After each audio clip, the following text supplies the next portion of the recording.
నమస్తే, welcome to our channel. కల్తీ నెయ్యి కేసులో వైవి సుబ్బారెడ్డిని సిట్ అధికారులు విచారించారు. మరి ఈ విచారణ పట్ల ఒక్కో మీడియా కథనాల్లో ఒక్కో విధంగా ఉంటుంది. అసలు ఇంతకీ ఏం జరిగింది? సుబ్బారెడ్డి నిజం ఒప్పుకున్నాడా లేదా?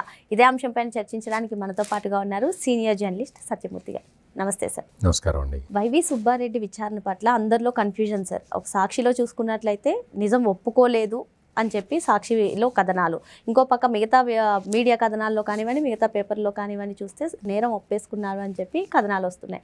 ఏంటి అసలు ఏం జరిగింది? ఇంతకీ వైవి సుబ్బారెడ్డి నేరం ఒప్పుకున్నాడా లేదా? ఏం చెప్తారు? అంటే విచారణలో వాళ్ళు కొన్ని ప్రశ్నలు అడిగారు, చాలా కీలకమైన ప్రశ్నలు అడిగారు. ఆ ప్రశ్నలకి ఈయన సమాధానం చెప్పలేదు. నాకు తెలీదు అని కొన్నిటికి చెప్పాడు, నేను మర్చిపోయానని కొన్నిటికి చెప్పాడు, నాకు గుర్తు లేదని కొన్నిటికి చెప్పాడు. మెయిన్గా ఈయన చెప్పిన దాంట్లో ప్రధానమైన ఆన్సర్ ఏంటి అంటే, అవన్నీ నాకు తెలియవు, అధికారులు చూసుకున్నారు అని చెప్పాడు. అంటే అధికారులు ప్రతిదీ అధికారుల మీదకి నెట్టాడు. అధికారులు అంటే ఎవరు? అప్పట్లో ఇన్ఛార్జ్ ఈఓగానో, ఆ తర్వాత ఈఓగానో, అంతకుముందు ఎడిషనల్ ఈఓగానో, మొత్తం ఈ 3 పదవుల్లో పనిచేసిన ధర్మారెడ్డి మీదకి ఈయన తోశాడు. అప్పుడు అధికారులు అంటే ధర్మారెడ్డే కదా. ధర్మారెడ్డి ఆయన జగన్మోహన్ రెడ్డి మనిషే కదా. వైవి సుబ్బారెడ్డి జగన్మోహన్ రెడ్డి మనిషే కదా. ధర్మారెడ్డి మీదకి సుబ్బారెడ్డి తోసేసాడు, మొత్తం నేరం మొత్తం తోసేసాడు. అంతకుముందు ధర్మారెడ్డి వచ్చాడు కదా, విచారణకి ధర్మారెడ్డిని పిలిచారు. ధర్మారెడ్డి ఏం చెప్పాడంటే, అవన్నీ మేమెట చూస్తామండి, పైవాళ్ళు, నాకన్నా పైవాళ్ళు అంటే చైర్మన్, ఆయన చెప్తే కానీ మేము చేయలేము కదా అని ఆయన చెప్పాడు. ధర్మారెడ్డి చెప్పిన విషయాన్ని అర్థం చేసుకొని సుబ్బారెడ్డి ఇట చెప్పాడు. అంటే ధర్మారెడ్డి అట్లా చెబుతాడు, సుబ్బారెడ్డి ఇట్లా చెబుతాడు. అంటే మధ్యలో వినేవాళ్ళకి ఏమీ తెలియదనే, అంటే మధ్యలో విచారించే పోలీస్ అధికారులకి నువ్వు చెప్పేది నిజమా అబద్ధమా అనే విషయం తెలీదా? వాళ్ళు తెలుసుకోకుండానే కేసుని విచారణ చేస్తారా? అందుకని వాళ్ళు ఏం చేశారు అంటే రకరకాల ప్రశ్నలు వేశారు. అడ్మినిస్ట్రేషన్కి సంబంధించిన ప్రశ్నలు, బోర్డు తీసుకునే నిర్ణయాలకి సంబంధించిన ప్రశ్నలు వేసినప్పుడు సుబ్బారెడ్డి ఈ తరహా సమాధానాలు చెప్పాడు. అధికారులు చూసుకుంటారు, అధికారులు చూసుకుంటారు, అధికారులు చూసుకుంటారు, నాకు తెలీదు, గుర్తులేదు, మర్చిపోయాను. ఫైనల్గా ఒక క్వశ్చన్ అడిగారు. ఈ చిన్నప్పల్లో ఎవరో ఉన్నాడు కదా పిఏ, అతని అకౌంట్లో 4,69,00,000 రూపాయలు జమ అయినాయి. ఒకసారి కాదు, విడతలుగా మొత్తం 4,69,00,000 రూపాయలు ఆయన అకౌంట్లో జమ అయితే, అందులో నుంచి 4,64,00,000 రూపాయలు వేరే అకౌంట్లకి ట్రాన్స్ఫర్ అయినాయి. అతనికి బహుశా నువ్వు 5 లక్షలు నువ్వు ఉంచుకొని మిగిలిందంతా మాకు ఇచ్చేయని ఎవడన్నా అడిగాడేమో, మనకు తెలియదు. అతని అకౌంట్లో 5 లక్షలే ఉన్నాయి, మిగిలినవన్నీ కూడా వేరియస్ అకౌంట్స్కి ట్రాన్స్ఫర్ అయినాయి. ఈ షీట్ తెచ్చి ముందర పెట్టారు. ఇతన్ని పిఏనా కాదా? అప్పుడెప్పుడో పిఏగా చేశాడు, 2018లో పిఏగా వెళ్ళిపోయాడు అని. 2018లో నువ్వు లేవుగా చైర్మన్గా, నువ్వు చైర్మన్గా ఉన్నప్పుడు కదా అతను పిఏగా పనిచేసింది. ఆ పిఏ అకౌంట్లో నుంచి డబ్బులు కొన్ని అకౌంట్లకి ట్రాన్స్ఫర్ అయినాయి. బహుశా ఈ విషయాన్ని ముందరగా, అంటే నేరం చేసిన వాళ్ళకి ముందరనే తెలుస్తుంది కదా, మనం ఎక్కడ దొరకబోతున్నాం అని ఆలోచిస్తారు కదా. మామూలు సాధారణ నేరస్తుడైతే ఇంత ఆలోచన చేయకపోవచ్చు, కానీ వీళ్ళందరూ గండులు కదా. అందుకని వీళ్ళ ఆలోచన చాలా ఇదిగా ఉంటుంది, చాలా ఇది చేస్తే ఇదెట్టవుతుంది, అది చేస్తే ఇదెట్టవుతుంది అనే క్యాలిక్యులేషన్లు వీళ్ళు వేసుకోగలుగుతారు. వీళ్ళకి అంత పెద్ద అడ్వకేట్లు కూడా వీళ్ళకి సహకరిస్తారు. ఇప్పుడు ఈ క్వశ్చన్కి ఏం సమాధానం చెప్పాలి? అందుకనే ముందరే వైవి సుబ్బారెడ్డి కోర్టులో పిటిషన్లు వేశాడు. ఏంటి, మా బ్యాంక్ అకౌంట్లు మేము ఇవ్వము, మేము అది సీక్రసీ. వీళ్ళు సిట్ వాళ్ళు ఏం అడిగారంటే, వైవి సుబ్బారెడ్డి భార్యది అకౌంట్లు అడిగారు. అడిగితే మా అకౌంట్లు గోప్యంగా ఉంచాలి, అందులో చాలా ఫండ్స్ ఉంటాయి, అవన్నీ మేము చెప్పకూడదు అని చెప్పి కోర్టుకు వెళ్ళాడు. సుబ్బారెడ్డి కోర్టుకి ఎందుకు వెళ్ళాడు? తప్పు చేయకపోతే అకౌంట్స్ చూసుకుంటారు.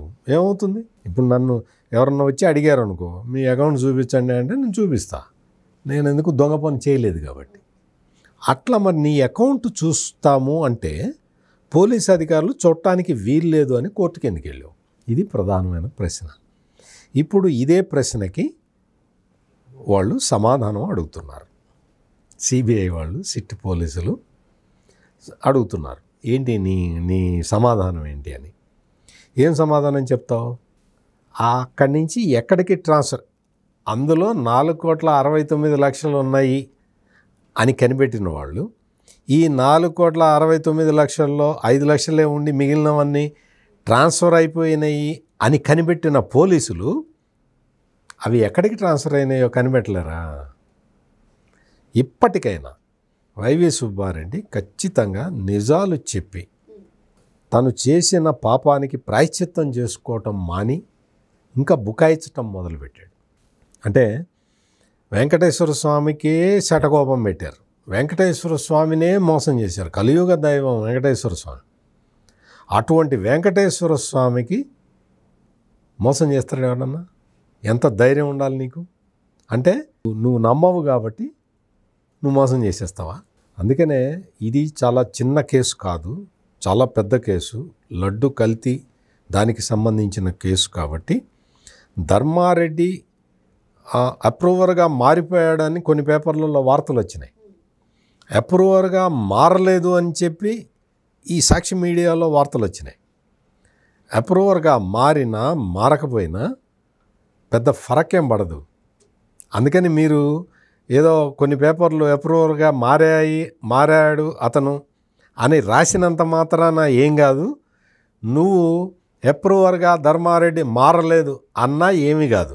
కేసే, కేసు ముందరికి వెళ్తూనే ఉంటుంది. కేసు ముందరికి వెళ్లకుండా అడ్డుకుందామని చేసి అని మీరు చేసిన ప్రయత్నాలు చాలా వరకు ఆగిపోతూనే ఉన్నాయి, ఆగుతాయి కూడా. వెంకటేశ్వర స్వామి చూస్తూనే ఉంటాడు. అందుకని వీళ్ళు చెప్పే మాటలు, వీళ్ళు చేసే చేష్టల్ని బట్టి వీళ్ళు నేరం చేశారా లేదా అనేది ప్రూవ్ చేసుకోవచ్చు. ఒక్కొక్క డైరీ ఇందులో ఈ టెండర్ నిబంధనలు ఎందుకు సడలించారు అని అడిగితే నాకు తెలియదు, అధికారులు చేశారంటాడు. అధికారులు చేశారు అంటే బోర్డు అప్రూవల్ లేకుండా టెండర్ నిబంధనలని అధికారులే మార్చేస్తారా? అట్లా వీలుంటుందా? అంటే టెండర్ నిబంధనలని ప్రొక్యూర్మెంట్ కమిటీ చూసుకుంటుంది అంటాడు, క్వాలిటీ కమిటీ చూసుకోవాలంటాడు. మరి బోర్డు రెజల్యూషన్, బోర్డు చెప్పిన దాని ప్రకారం ఎగ్జిక్యూటివ్ ఆఫీసరు ఎగ్జిక్యూట్ చేస్తాడు ఏ పనైనా. క్వాలిటీ చెక్కి సంబంధించి నీ కంప్లైంట్ వచ్చింది కదా, నువ్వు ఆ కంప్లైంట్ని తీసుకొని గీ శాంపుల్ని నువ్వు మైసూర్లో ఉన్న ల్యాబ్కు పంపించావు కదా. ఆ ల్యాబ్ రిపోర్టు వచ్చిన తర్వాత నువ్వు నెయ్యి ఎందుకు ఆపలేదు? ఆ ల్యాబ్ రిపోర్టులో వచ్చింది కదా, ఆ ల్యాబ్ రిపోర్టు క్లీన్గా వచ్చిందా? క్లియర్ ఘీ అని వచ్చిందా? ఒరిజినల్ ఘీ అని వచ్చిందా? రాలేదు కదా. మరి నువ్వు ఆ సప్లైని ఎందుకు ఆపలేదు? ఇదే కథకి మూలం.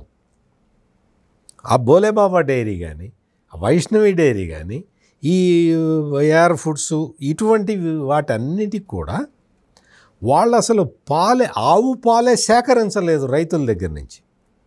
నువ్వు పాలు సేకరించకుండా నీకు వెన్న ఎక్కడ వస్తుంది? వెన్న తయారు చేయకుండా నీకు నెయ్యి ఎక్కడి నుంచి వస్తుంది? 1 లీటర్ పాలు కూడా సేకరించకుండా అన్ని కిలోల నెయ్యి నువ్వు సప్లై చేసావంటే ఎట్లా చేస్తావు? పోనీ వెన్న ఎక్కడి నుంచి అన్న కొన్నావా? ఆ రసీదులు ఉంటే ఇవి పోలీసులు ఇప్పుడు అడుగుతున్నారు. ఇవన్నీ కూడా ఆల్రెడీ సమాధానాలు పోలీసుల దగ్గర ఉన్నాయి. వీళ్ళు నేరం ఒప్పుకుంటున్నారా లేదా అనేది పరిశీలించడానికి వాళ్ళు కొన్ని క్వశ్చన్లు వేస్తూ ఉన్నారు. టెండర్ నిబంధనలు సడలించడం దగ్గర నుంచి కంప్లైంట్ వస్తే ఆ కంప్లైంట్ని విచారణ జరిపించి దాని మీద చర్యలు తీసుకోకపోవటం. ఇతను ఈ ఎవరైతే పిఎస్ఓ ఉన్నాడు అతని మీద అతను మమ్మల్ని డబ్బులు అడిగాడు అని చెప్పి ఒక కంపెనీ వాళ్ళు ఫిర్యాదు చేస్తే అది కూడా నాకు తెలియదు, నాకు గుర్తులేదు, నేను మర్చిపోయాను అని చెబితే మరి నేనేమనుకోవాలి? దోషి అనుకోవాలా, నిర్దోషి అనుకోవాలా? గుర్తులేదా? నీ పిఏ చేసిన పని, నీ పిఏ లంచం తీసుకున్నాడు అని చెబితే నువ్వు ఎందుకు చర్య తీసుకోలేదు?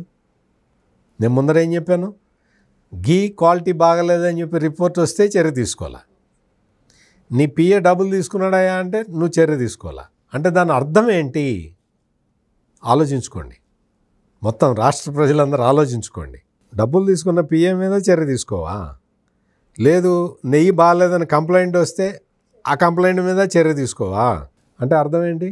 నువ్వు కుమ్మక్కు అయినట్టు కదా. ఈరోజు నువ్వు వచ్చి నేను కుమ్మక్కు కాలేదు, అంత ధర్మారెడ్డి చేశాడు అని ధర్మారెడ్డి మీద వేస్తే, మీకు ఇదే పద్ధతిలో ఈ వైఎస్ఆర్ కాంగ్రెస్ పార్టీకి సంబంధించిన నాయకులు ఇన్వాల్వ్ అయి ఉన్న అన్ని కేసుల్లో ఇదే తరహాలో జరుగుతున్నది మీరు చూడండి. మద్యం కేసు ఉంది కదా, ఆ మద్యం కేసులో జరిగింది కూడా ఇదే కదా.